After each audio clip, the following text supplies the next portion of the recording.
नमस्कार विद्यार्थी मित्रांनो, आज अ वंडरफुल लाईफच्या वतीने श्री अतुल पाटील जे इंजिनिअरिंग क्षेत्रामधील नामवंत तज्ज्ञ आहेत, आपले विचार व्यक्त करणार। अतुल यांनी नॉलेज ब्रिजची स्थापना इंजिनिअरिंगच्या मुलांना करिअर गायडन्स मिळावा ह्या हेतूने केली आहे।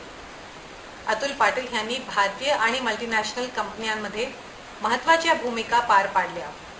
अतुल हे COEP पुणेचे विद्यार्थी असून उच्च शिक्षण त्यांनी युनिव्हर्सिटी ऑफ साऊथहॅम्प्टन मधून घेतले। नमस्कार मित्रांनो, आज आपण इंजिनिअरिंग क्षेत्रामधल्या विविध करिअर ऑप्शन्स बद्दल विचार करणार आहोत।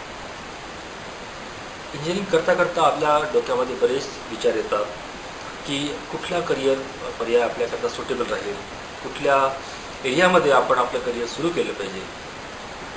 इंडस्ट्री जेव्हा आपल्याला हायर करतं, आपल्याला जेव्हा नोकरी देतं, आपल्यामध्ये कुठले गुण बघतं, इंडिया आणि ग्लोबल इंडस्ट्री कशी ग्रो होत आहे, या सगळ्या प्रश्नांचं आपण उत्तर शोधायचा प्रयत्न करूया। नमस्कार मित्रांनो, आज आपण इंजिनिअरिंग करिअरबद्दल कुठले कुठले ऑप्शन्स अवेलेबल आहे याचा विचार करणार आहोत। ही एक करिअर ट्री आहे। याच्यामध्ये आपण बघतो की आपल्याला कुठल्या कुठल्या क्षेत्रांमध्ये आपल्याला आपले करिअर डेव्हलप करण्याकरता चान्स मिळू शकतो।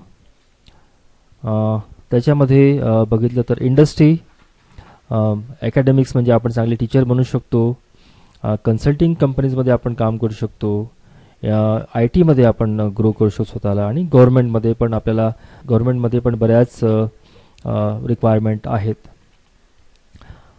दुसरं कोडं जे आपल्याला सोडवायचं असतं ते की मी करिअरमध्ये कुठल्या क्षेत्रामध्ये सुरुवात करायला हवी। फॉर एक्झाम्पल डिझाईन किंवा रिसर्च किंवा मॅनेजमेंट, ऑपरेशन्स हे अलग अलग पर्याय इंडस्ट्रीमध्ये लागत असतात आणि आपल्याला शोधून काढायचं असतं की आपण कुठल्या एरियामध्ये सुरुवात करायला हवी आयुष्यामध्ये। इथे आपण थोडक्यात समजून घेऊया रिसर्चमध्ये कुठल्या गोष्टींची आवश्यकता असते।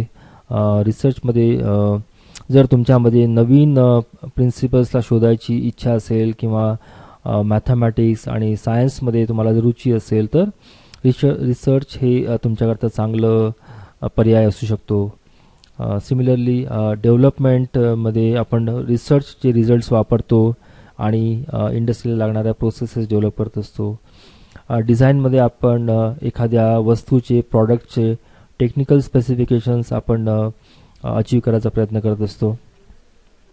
प्रोडक्शनमध्ये आपण प्लांट लेआउट, प्रोसेस आणि टूल्स याच्याबद्दल विचार करून तिथे आपण काम करत असतो।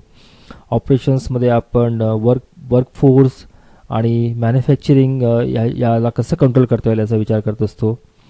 मॅनेजमेंटमध्ये ऑफकोर्स आपण कस्टमर आणि इकॉनॉमिक प्रॉब्लेम्स कसे सोडवता येईल याच्यावर विचार करत असतो। आता या गोष्टींमध्ये आपल्याला शोधून काढायचं आहे की आपल्याला कशात इंटरेस्ट आहे आणि त्याप्रमाणे आपण हे निवडावे। एक छोटं उदाहरण आपल्याला देऊ इच्छितो मी। एखाद्या कारमध्ये साधारणतः 7000 कंपोनंट असतात आणि प्रत्येक कंपोनंट हा आपल्या जागी एक विशिष्ट प्रकारचं काम करत असतो आणि प्रत्येक कंपोनंट डेव्हलप करण्याकरता एक अलग प्रकारची टेक्नॉलॉजी लागत असते। आपण जर विमानाचा जर विचार केला तर त्याच्यामध्ये 5 कोटी असे कंपोनंट्स असतात आणि ज्याला टेक्नॉलॉजीमध्ये खूप आवड आहे आणि ज्याला काहीतरी नवीन क्षेत्रामध्ये काम करायचं आहे त्याच्याकरता या इंडस्ट्रीमध्ये बरीच पर्याय अवेलेबल आहेत सध्या भारतामध्ये। आता आपण समजून घेऊया की आपण जे सब्जेक्ट्स, आपण जे विषय शिकतो इंजिनिअरिंगमध्ये त्याचा आपल्या लॉंग टर्मवर कसा परिणाम आणि त्याचा कसा इम्पॅक्ट होत असतो। आपण जर एक्झाम्पल घेतलं तर जेव्हा फेज 2 मध्ये जेव्हा आपण व्हेकल पॅकेजिंगचा स्टडी करत असतो किंवा डिटेल डिझाईन करतो तेव्हा mechanical vibrations, reliability methods, mechanism design या गोष्टींचा आपल्याला खूप तिथे उपयोग करावा लागत असतो। तर आणि जर तुमचे हे सब्जेक्ट्स जर कच्चे असतील आणि जर तुम्ही चुकून त्या डिपार्टमेंटला जर तुम्ही काम करायला सुरुवात केली तर तुम्हाला नेहमीच त्या गोष्टींची खंत वाटेल की आपण हे सब्जेक्ट्स का आपण कच्चे ठेवले आणि तुम्ही तुमच्या पूर्ण एफिशियन्सीने तिथे काम करू शकणार नाही। म्हणून मला असं वाटतं की प्रत्येक स्टुडंटनी आपल्या 4 वर्षामध्ये जे सब्जेक्ट्स आहेत त्याचा मनापासून आणि जिज्ञासाने अभ्यास करावा. ते त्यांच्या लाँग टर्ममध्ये फार महत्त्वाचं ठरू शकतं. दुसरी गोष्ट जी सातत्याने इंडस्ट्रीला हवी असते त्याला आपण म्हणतो डोमेन नॉलेज. डोमेन नॉलेज म्हणजे जेव्हा आपण एखाद्या प्रश्नाचं उत्तर काढतो, ही वस्तू अशी का, त्याला आपण डोमेन नॉलेज म्हणतो. एखाद्या कंपनीमध्ये असे बरेच डिपार्टमेंट असतात आणि प्रत्येक डिपार्टमेंट आपल्या ठिकाणी आपल्या पद्धतीने काम करत असतं. आपल्याला आता शोधून काढायचं आहे की आता मी इंजिनिअरिंग झाल्यानंतर मला कुठल्या डिपार्टमेंटमध्ये मला जॉब करायला आवडेल किंवा मी कुठल्या डिपार्टमेंटमध्ये मी जॉब करायला कार्यक्षम आहे. त्या दृष्टीने आपण डोमेन नॉलेज घ्यायला प्रयत्न करायला हवा. हे काही एक्झाम्पल्स आहेत डोमेन नॉलेजचे, ज्याच्यामध्ये आपण टेक्नॉलॉजीचा वापर करतो आणि आपल्या प्रश्नांची उत्तरं शोधून काढत असतो आणि ते प्रॉडक्ट ते फर्दर आपण रिफाईन करायचा प्रयत्न करत असतो. बऱ्याचदा इंडस्ट्रीमध्ये आपण बघतो की लोक सॉफ्टवेअर शिकल्यानंतर चांगला जॉब मिळायचा प्रयत्न करत असतात. प्रत्येक इंडस्ट्री अलग अलग प्रकारचे सॉफ्टवेअर यूज करत असतात. डिझाईन इंडस्ट्री, जेव्हा तुम्हाला डिझाईनमध्ये करिअर बनवायचं आहे तेव्हा काही सॉफ्टवेअर्स मी इथे नमूद करू इच्छितो. प्रो इंजिनियर, कटिया, युनिग्राफिक्स, सॉलिड एज, सॉलिड वर्क्स, अलग अलग कंपन्या अलग अलग सॉफ्टवेअर वापरतात. त्यामुळे तुमच्या इनिशियल स्टडीमध्ये जर तुम्हाला कळलं की तुम्हाला कुठल्या कंपनीमध्ये जायचं आहे, तेच जर तुम्ही सॉफ्टवेअर शिकला आणि त्यात एक्सपर्ट झाला तर तुमचं त्या कंपनीमध्ये तुम्हाला स्थान मिळवायला तुम्हाला थोडं सोपं जातं. दुसरा एक इम्पॉर्टंट ऑप्शन जो आपल्याला अवेलेबल असतो करिअर बिल्डअप करण्याकरता, त्याला आपण ॲनालिसिस असे नाव देतो. त्याच्यामध्ये आपण प्रॉडक्टला कॉम्प्युटर जगामध्ये व्हर्च्युअल वर्ल्डमध्ये आपण त्याला सिम्युलेट करत असतो आणि त्या प्रॉडक्टचे परफॉर्मन्स आपण त्यात तपासून त्याला रिफाईन करत असतो, जेणेकरून ते मार्केटमध्ये आल्यानंतर ते फेल होऊ नये म्हणून. तर ही एक इम्पॉर्टंट करिअर पाथ अवेलेबल आहे इंडियामध्ये. त्याला आपण प्रो मेकॅनिका, हायपरवर्क्स, नास्टान, ॲबॅकस असे सॉफ्टवेअर्स पडतो. तर तुमच्या आवडीप्रमाणे तुम्ही जर हे सॉफ्टवेअर शिकलात आणि त्यात निष्णात झाला तर तुम्हाला जॉब मिळायला फार त्यात मदत होईल आणि तुम्हाला चांगला पगार पण मिळू शक्यता आहे. मॅन्युफॅक्चरिंग हा एरिया आता हाय टेक्नॉलॉजी झालेला आहे.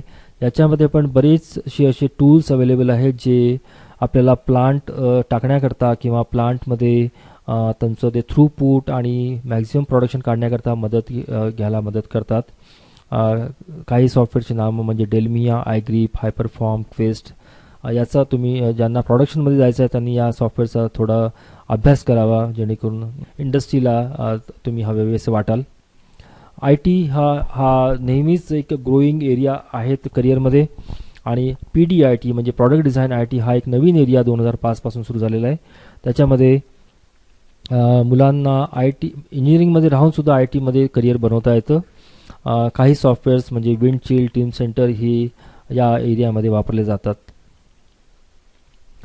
आपण एक छोटंसं उदाहरण घेऊया. मोठ्या कंपन्या आपल्यासारख्या फ्रेशर्स मुलांकडनं काय एक्सपेक्ट करतात, ते जेव्हा तुमचा कॅम्पस इंटरव्ह्यू घेतात तुमच्यामध्ये काय बघतात, या गोष्टीचा तुम्ही जर आतापासून विचार केला तर कदाचित तुम्ही या सगळ्या प्रश्नांना उत्तर शोधून काढून त्यांच्यासमोर तुम्ही चांगलं प्रदर्शन करू शकाल इंटरव्ह्यूमध्ये. पहिली इम्पॉर्टंट गोष्ट ते तुमच्याकडनं एक्सपेक्ट करत असतात की तुमच्या कोर्स सब्जेक्टमध्ये बेसिक नॉलेज कसं आहे. दुसरं, तुमचं मॅन्युफॅक्चरिंग प्रोसेसेसवर तुमचं अंडरस्टँडिंग कसं आहे. तुमचं ॲनालिटिकल थिंकिंग पॉवर कशी आहे. तुमच्याकडे कुठले कॅडचे गुण तुमच्यात तुम्ही आत्मसात केलेले आहेत. तुमचं क्रिएटिव्ह थिंकिंग कसं आहे. तर याला आपण म्हणतो एसेन्शियल ॲट्रिब्यूट्स. यातला एक जरी आपल्याकडे कमी असला तरी आपण त्या कंपनीमध्ये जॉब मिळाल्यापासून वंचित राहू शकतो. याला आपण डिझायरेबल ॲट्रिब्यूट्स म्हणतो. जेव्हा खूप कॉम्पिटिशन असतं तेव्हा या कंपन्या या गुणांना सुद्धा प्राधान्य देतात आणि आपण आपल्या 4 वर्षामध्ये पुरेपूर प्रयत्न केला पाहिजे की आपण या गुणांना कसं आत्मसात करू आणि त्यात एक्सपर्ट बनू. For example statistical methods, 6 sigma, commercial awareness या इम्पॉर्टंट गोष्टी मी इथे नमूद करू इच्छितो की ज्या मुलांनी शिकाव्यात आणि आपल्याला थोडं एम्प्लॉयेबल बनवावं. एक प्रश्न अजून आपल्या मनामध्ये येऊ शकतो की इंडस्ट्रीला नेमकं काय हवं आहे. त्यांना डेप्थ ऑफ नॉलेज हवं आहे का त्यांना ब्रेडथ ऑफ नॉलेज हवं आहे. म्हणजे त्यांना एखादा असा माणूस हवा आहे की जो एकच गोष्ट वारंवार करून एक्सपर्ट करून त्यात 100% त्याला गोष्टीला देऊ शकतो, की एखादा माणूस जो अलग अलग गोष्टींवर काम करून कंपनीला जास्त फायदा करून देऊ शकतो. 1990 पर्यंत साधारणतः इंडस्ट्रीची अशी रिक्वायरमेंट होती की ते एक्सपर्ट लोकांना जास्त प्रोत्साहन देऊन त्यांना रिटेन करायचा प्रयत्न करत होते. पण 2000 सालापासून इंडस्ट्रीचा ओघ थोडा चेंज झालेला आहे आणि they are preferring more breadth of technical knowledge rather than the depth of technical knowledge. तर तुम्ही फ्रेशर असताना या गोष्टींचा विचार करून अलग अलग एरियामध्ये काय चालतं याचं तरी तुम्ही थोडं आत्मसात केलं तर तुम्हाला पुढे जाऊन सोपं जाईल करिअरमध्ये नेव्हिगेट करताना. आपण आतापर्यंत जे बोललो याचं थोडं आपण आता will try to summarise that. पहिली गोष्ट आपण जे बोललो की ॲकॅडमिक्स आपलं स्ट्रॉंग असलंच पाहिजे. कदाचित आपण खूप लकी असू की आपल्याला चांगले टीचर्स आहेत, आपल्या कॉलेजमध्ये फॅसिलिटीज आहेत. Sometimes we are not lucky to get admission in the good colleges. पण याला काही पर्याय नाही. आपण स्वतःहून अभ्यास करून अकॅडमिक्समध्ये चांगले मार्क मिळवलेच पाहिजे. नंतर आपण आपल्या आवडीच्या एरियामध्ये डोमेन नॉलेज घ्यायचा प्रयत्न केला पाहिजे. आपल्या फायनल इयरचा प्रोजेक्ट फार इम्पॉर्टंट असतो. त्याच्याकडे आपण तो सिलेक्ट करताना आपला लाँग टर्म करिअर आपण लक्षात ठेवून तो सिलेक्ट केला पाहिजे. रिलेव्हंट सॉफ्टवेअर स्किल्स आपण शिकले पाहिजे. सगळं शिकण्यात काही अर्थ नाही. आपण आपल्याला जे आवश्यक आहे आपल्या लाँग टर्म करिअर करता जे आवश्यक आहे तेच आपण शिकलं तर आपण त्यात निष्णात बनू शकतो. आता जग ग्लोबल झाल्यामुळे अलग अलग क्वालिटी स्टँडर्ड्स आपल्या प्रॉडक्टला अप्लाय होतात. For example FMVSS, European standard, Canadian standard, ज्याचा आपण अभ्यास करावा. Soft skills are very important.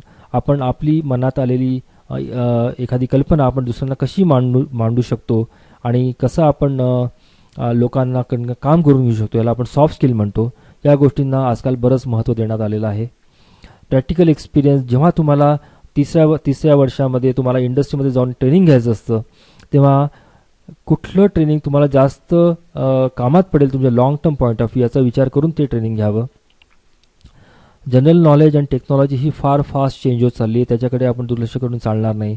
आणि लाँग टर्म करिअर करता आपण नेहमी फोकस राहून त्या दृष्टीने विचार करावा, म्हणजे आपल्याला आपला गोल अचीव करायला सोपं जाईल. आणि जसं आपण बघतो की कुठलीही गोष्ट ग्रो व्हायला वेळ लागत असतो तसं करिअर आपल्याला डेव्हलप करण्याकरता पण वेळ लागत असतो. आणि हे 4 वर्ष ही सुवर्ण संधी तुम्ही गमावू नये असं मला वाटतं. त्यामुळे आपण जेव्हा 12वी नंतर आपण जेव्हा इंजिनिअरिंगला जातो तेव्हा पहिल्या वर्षी आपण फर्स्ट स्टेप घ्यायची असते की बेसिक आपल्या इंडस्ट्रीमधलं नॉलेज घ्यायचं असतं. जे काय ऑटोमोटिव्ह असू शकतं किंवा एरोनॉटिक्स असू शकतं किंवा कन्स्ट्रक्शन इक्विपमेंट असू शकतं. नंतर आपण सेकंड इयरला गेल्यानंतर आपण प्रोसेसेसचा थोडा विचार करावा. फॉर एक्झाम्पल 6 सिग्मा किंवा डिझाईन फॉर रिलायबिलिटी किंवा क्वालिटी मॅनेजमेंट. तिसऱ्या वर्षी आपण जेव्हा जातो तेव्हा आपण कॅम्पस आपल्याला भेडसावून सोडत असतो आणि थोडं आपण मग इंटरव्ह्यू स्किल्स किंवा ग्रुप डिस्कशनकडे लक्ष द्यावं. आणि चौथ्या वर्षी आपल्याला एक प्रोजेक्ट करायचा असतो, तो आपल्या लाँग टर्म करिअरच्या दृष्टीने करावा, म्हणजे आपल्याला कॅम्पस प्लेसमेंटमध्ये व्हायला खूप मदत होईल. The harder the way you acquire knowledge the longer it stays in your mind ही कटू सत्य आहे. त्यामुळे कुठलीच गोष्ट सहजासहजी आपल्याला मिळू शकत नाही. आपल्याला त्याच्याबद्दल कष्ट केलेच पाहिजे, हे सत्य आहे. धन्यवाद.